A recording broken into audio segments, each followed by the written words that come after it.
Hello mga kachika. Aran dugad sa gadyo wasing ning abot mga kachika. Gihuwat na mo kay maglaba na pud mi mga kachika. Ang dagana na pubig labunon. Binuwan jud mi maglaba mga kachika. Mao gad jud ni among sistema mga kachika, binuwan maglaba. Asa na yung bigas?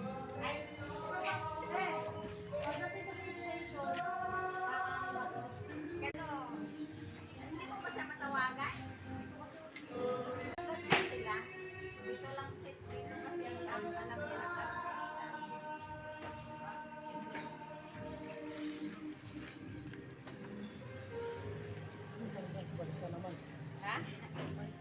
Oo, doon. Pag ganun mo, tapos may extension. Ano may bahating Oo, lote. May ipapasok kasi na gano'n na bahay. Tanungin mo nga sila, friend mo ba sila sa friend? Oh, pero ay try ko. Friend mo nga. Oh. Ayaw niya ba na kasi pagkakunti. Pero iano mo rin kung magkano ang isang sako ang paano. 1.6 nga daw. Ha? Paano na yun kung ibinta? Paano ng tubo noon? Yung kalahating kaban, kung 1.6. Tanungin ko. Maganda kasi yung ano niya. Yung bigas niya. Kasi ano si Ate Mila, alam ko niya, kung kukuha yan, ibinta rin niya. Ay, benta rin siya. Oo. Kasi katulad sa amin dati ba, maramihan, pang maramihan. Tanungin ko, kasi yung ang sabi niya, 1.6.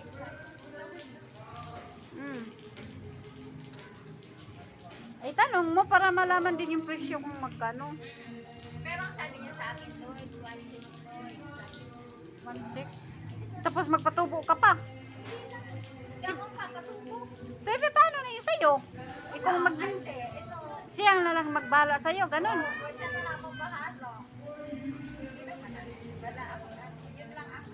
Kasi ako din. Kasi kung 1.6, mahal na yan kasi Ha?